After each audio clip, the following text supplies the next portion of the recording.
miners at a good price. But not to worry about us, we've already been caught. have you seen any Delicate sauce.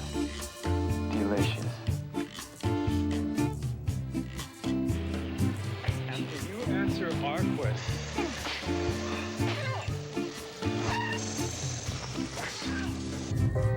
Golden Valley, the only microwave. Do you know? Confucius say nuggets of wisdom are never as tasty as these.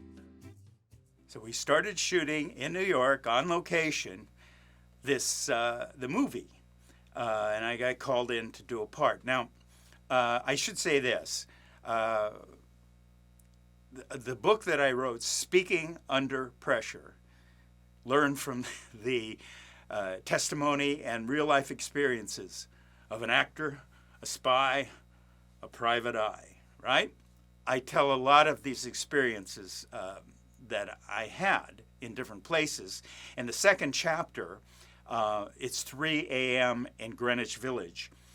That's in between the private eye tale of the missing Zen statue and the undercover intelligence operation of I forgot what I wrote. 12 hours and what is the name of that chapter? But anyway, okay, it's the undercover intelligence, counterintelligence operation. Is chapter 2. It's 3 a.m. in Greenwich Village. I hope I've got that right. So I'll tell a couple of excerpts out of that, because a lot of stuff happened when we did this movie, a lot of stuff. But this particular story is not in the book. And it was a night shoot.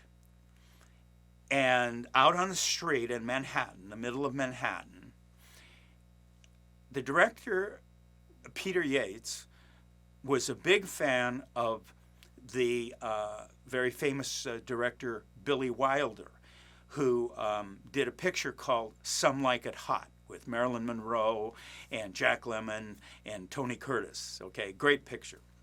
Hilarious, great picture. And George Raft played a part in there called a gangster leader called Spats, like Columbo. Spats, I wonder how many people know it. The spats are what they used to wear like in the 1920s and so forth, where they put it over their shoe. It was a white covering that covered the middle part of the shoe, spats. So he was Spats Columbo. Okay. Well, there's a shot in Some Like It Hot at the St. Valentine's Day Massacre, a famous shot where you see, this is where these shots came from that you see on TV and movies sometimes. You see George Raft's Spats' feet coming out of the gangster car, and the shot is of the feet. You don't see who it is, and you see the feet, right, moving like that, and then you end up revealing who that is. The director wanted to take a shot like that. He had an idea, and he was going to use me to do the shot because I was this henchman and he wanted to shoot my feet getting out of the car, my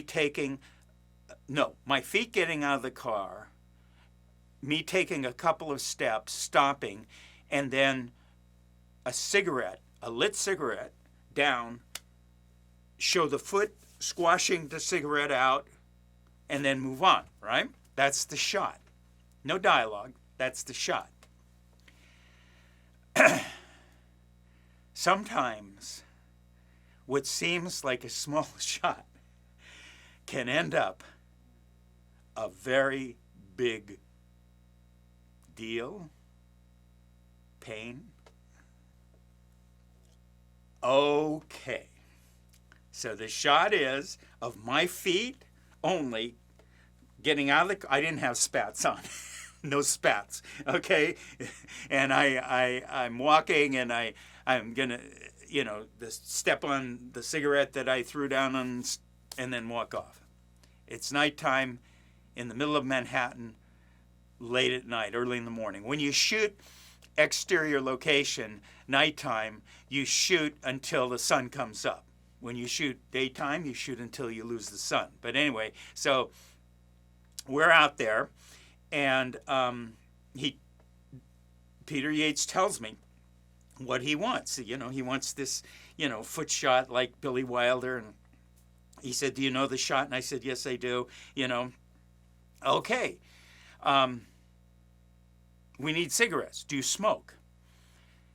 And I said, "I have stopped for almost 2 years."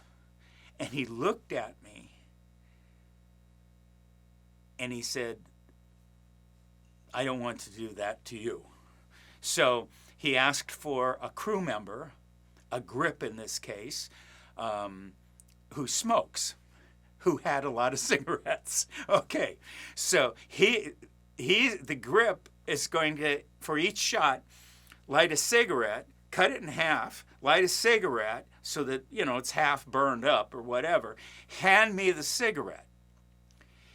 Walk. I've got the cigarette.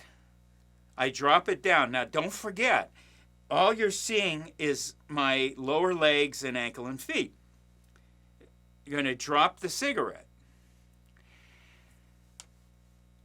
Manhattan has a lot of tall buildings. Smart. Has a lot of tall buildings. And then there's streets in between. This always struck me as being similar to like cliffs and a valley. And in cliffs and a valley, the wind can really blow in when it's blowing. And we had, in the middle of the night, of course, a nice breeze, a nice little wind going. So it's windy. So here we go for take one. Now, 50 people on the crew and everybody's all around and this whole thing, it's the middle of the night. I get out of the car. They hand me the cigarette. I go over carefully because I can do this, right? I can do this because I'm not seen up there. I don't have to do this. I can, aim like a bomber and drop a bomb, right? Or something. Okay. I drop it and it goes, the wind carries it away. Cut. Okay. You see where this is going. We tried everything. Take after take. After a while, there's a frustration and everybody just wants to get this shot, whether it's in the movie or not. Which, by the way, I don't know if it was. I can't remember. It might have been. Okay. Anyway.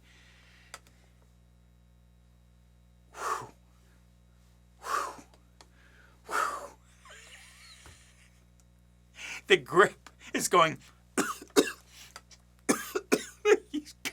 because we're trying to shoot this thing, and not take all night on it.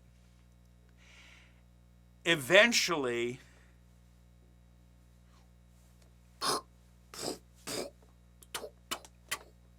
cut! Yay!